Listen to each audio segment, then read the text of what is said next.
Welcome to the Hidden Potential Podcast. I'm your host, Homer Hargrove, and in today's episode, we are going to talk about why I wrote my book. And in this episode, we're going to be unpacking the idea of how we all have different passions and aspirations within our heart that we are trying to draw out into this real world. And for me, I'm going to use this book as an example for us to hopefully pull some feedback and ideas from to be able to help inspire you to tap into that potential lingering in your heart. Let's go ahead and get started with this first realization is that I had the idea to write a book in my heart for almost a decade. There was a long time where I had different titles I would write down in my notes and different directions and ideas I had for writing a book. But I really never actually started writing a book until just last year. So almost 10 years, but then actually coming out with a book in about almost 2 years. It was a big change as far as how long it was in my heart to how long it actually took.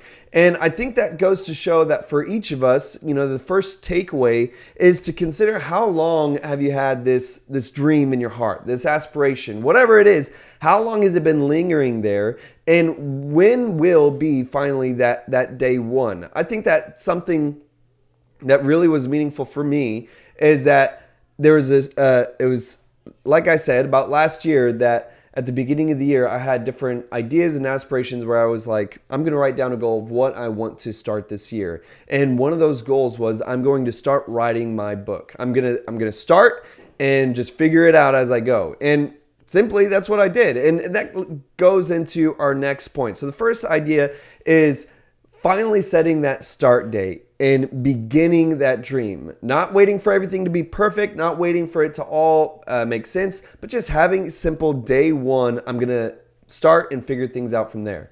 And now, for me, that process at the beginning felt really scattered. Like I said, I had different ideas of a book for almost 10 years. And there's so many different ones that I was thinking about what should I focus on? And I felt so scattered and I was feeling like I was trying to say so many things at once. And I realized that here I was starting with one book, but really trying to write all these different books at once. And I had to really kind of calm down and realize that this is going to take time and I had to slow myself down to focus on one book at a time. And for yourself, consider that as well, is that we often, when we begin, it's almost like we begin wanting to be at the finish line already. And to really understand that when you begin, you're actually in like the training phase, the preparation stage. You're not even necessarily starting the race yet. And so you have to calm down and do your best to focus on one thing at a time. For me, I did start that book one day at a time last year, but really last year, my big focus was starting this podcast and following through with this podcast. And as I was more so starting the book, in the training phase last year, it wasn't until this year that I was like, okay, I'm at the starting line and I'm going to write this book. It's going to happen this year. And this year, I'm focusing mainly on books. I still have my different things that I've started, I'm continuing doing, like this podcast. And of course, I have the church and the different merchandise that I create, the shirts and designs. I still have all that. But if you have been following me long enough, you might even can tell that there's different initiatives I started to where it seemed like just that year I was working on one thing. The year before the podcast, I was working on my shirt designs and really just trying to focus on that and figure that out. Then it was the podcast. Now this year is books. And so really allowing yourself to calm down and try to focus on one thing at a time. Now, another part that felt really difficult about realizing this direction was originally I had a completely different direction for the book that I started writing. In fact, it was actually going to be about leadership, and the title "Feed My Sheep" was going to be about leadership in the modern day church. And the more that I wrote several pages of this first draft of this book about leadership. I just constantly felt unsettled about the direction that I was having. I would write, and it's not that it was necessarily bad content or anything, but I felt like I didn't feel focused or I felt second guessing on that. And it's normal to feel, insecure about your first attempts and things like that. But I just didn't feel like right about it.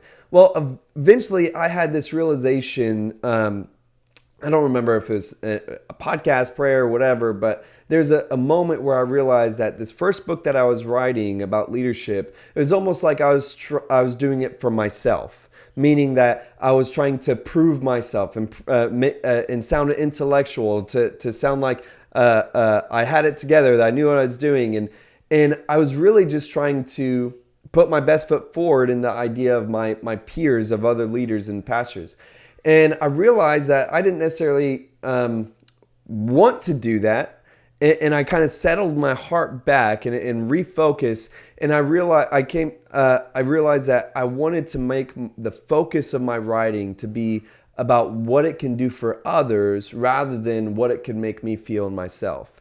And once I did that, once I focused on the idea of how can this make a difference in others, rather than how can this make me look good or feel like I prove myself, instead of it being something that makes me feel validated, but being simply about how can this benefit others, it became so much more clearer. It became like this streamlined path, which turned into this simple devotional. And it was this realization that I realized how much of the aspirations and dreams that we have are sometimes rooted in this need for validation, this desire to prove oneself. And truthfully, we have to work on that and set that aside if we want to be successful in the different directions and dreams that we have. Because trying to prove yourself, trying to validate yourself, it just never really works. It only even though it's kind of rooted in insecurity is still rooted in our pride.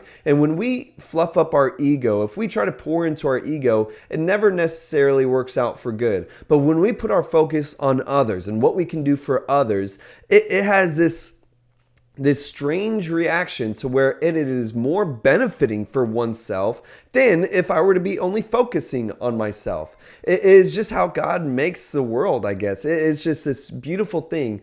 And again, for me, once I made it about what it could really benefit for others and what could I write about right now that would be best for people even I'm directly connected to, or the people around me, the people that I minister to, how can it be best for them? And this devotional was that direction. Today's episode is brought to you by my new book. Feed My Sheep, a 90-day devotional, is out now. You can order it either on my website, homerhargrove.com, or you can order it on Amazon. And if you do, please leave a rating and review letting me know what you think about the book. It really would mean a lot to me, and it really helps support this channel. Again, that is Feed My Sheep. That being said, let's get back to today's episode. And now let me go into the heart of what this devotional is for me. Once I'd settled on this idea of a devotional, and I settled in my heart that I wanted this book to be a benefit to others rather than a validation of myself. I had my start date. I had one day at a time, and then I got this clear direction, and I felt streamlined, like focus. I know what I'm supposed to do now. The heart of the book was such a big part in beginning to end once I had that clear direction. And that is I really wanted for people to have this clear and achievable direction to grow their faith in God, one day at a time. And even to consider that the book actually started off as a year-long devotional. And I had literally 365 days of this devotional content. And right before I was submitting it to publishing, I had just this second thought. I realized, is this achievable? Is this something that will help people? Or is this just as many pages as I can get in a book? And I just felt conflicted about it. And I ended up realizing that I wanted to put more focus on people being able to finish the book, finish the devotional, and it feel achievable in their growth journey, rather than having this big whopping year-long devotional to where they feel like they never finished. They got maybe a quarter of the way through, but fell off and never felt like that resolution or that sense of closure or completion. And when we have that, it kind of feels like a stunt in our growth. We almost look down on ourselves. And so last minute, for the simple thought of the consumer, for the simple thought of how it can benefit others, I changed the devotional again, the book again, another time to be a 90-day devotional instead of a year-long devotional. And it was for this heart of it being this achievable and clear direction to grow in someone's faith. The other thing about it is I wanted it to have articulated, bite-sized content each day that guided people through Scripture. My faith journey started with me simply reading Scripture, and even though it started with it started really just these bite-sized scriptures that I would read, but it was just like the nutrients I needed to initiate and start my faith. It gave me so much more curiosity about God, and I wanted to be able to give that to people as well as having this articulated content. And I truly believe that this book is not just this pretty little prayer book, but that when you go through it, it has challenges and direction that has meaty stuff for people to grow in their faith, to where it has true considerations for the scriptures that it's talking about. And the final thing is I wanted for people to truly feel changed in their devotional life with God. I wanted them to feel like this journey that they were going on and simply reading a book was not just, oh, this is a pretty book to have on the shelf, but that it was helping them to go along the journey that they probably already started. But it's simply this guiding light to help them to take their next steps forward. And once they're done with the book, they would realize that they have a torch in their hand, that they don't need just a book, but that they could continue walking in a stronger place than when they started the book. And that was my heart for it. And so again, that the heart changed so much once I had that self-realization, once I realized the direction of what was the purpose of this book. And for you, consider the same thing of that dream, that aspiration. What is the purpose of it for you? Is it to fluff you up? Is it to make you feel good? Or is it to really benefit other people? Now let's end with some takeaway. Number one, consider what passions are in your heart and ask yourself if it is because you want to prove yourself or if you want to provide something meaningful for others. You'll have completely different results by the motivation of your heart. Number two, focus on one single dream or passion that you want to achieve within the next 1 to 3 years. Now I say 1 to 3 years because it depends on what that dream or aspiration is. You know, if it's something like, maybe it says something as like, oh, I just want to start a podcast or I want to start a book. Well, that's something that could probably be done within 1 year. But if it's something like, I want to start my a business and quit my job, well, that might be something you would push to 3 years. And so again, 1 to 3 years, whatever that dream or passion is, and write it down. Don't let it just live in your head. Put it on paper, manifest it, right? Just let it be something that you really wrote down, and it's that first step of taking those dreams seriously. Number three is mark your calendar for your day one and begin your inspired work in some way, shape, or form.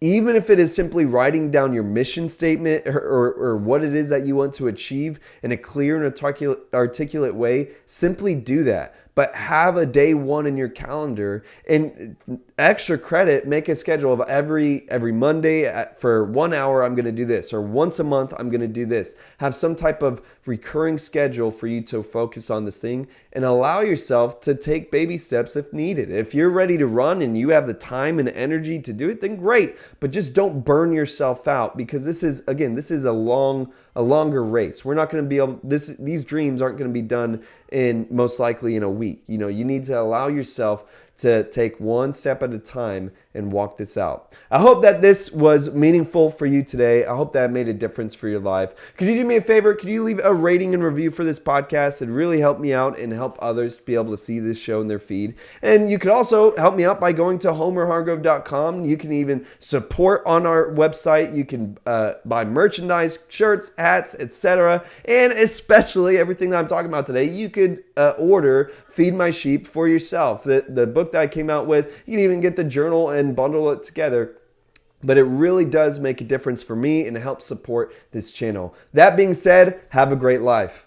Well, there you have it. I hope that this episode was meaningful and edifying for your leadership and your growth within your ministry and organization. Could you do me a favor? Could you leave a rating and review for this podcast? It'd really help me out and help others be able to see this show in their feed. You can also visit homerhargrove.com to be able to learn more, connect, or become one of our supporters. Until next time, have a great life.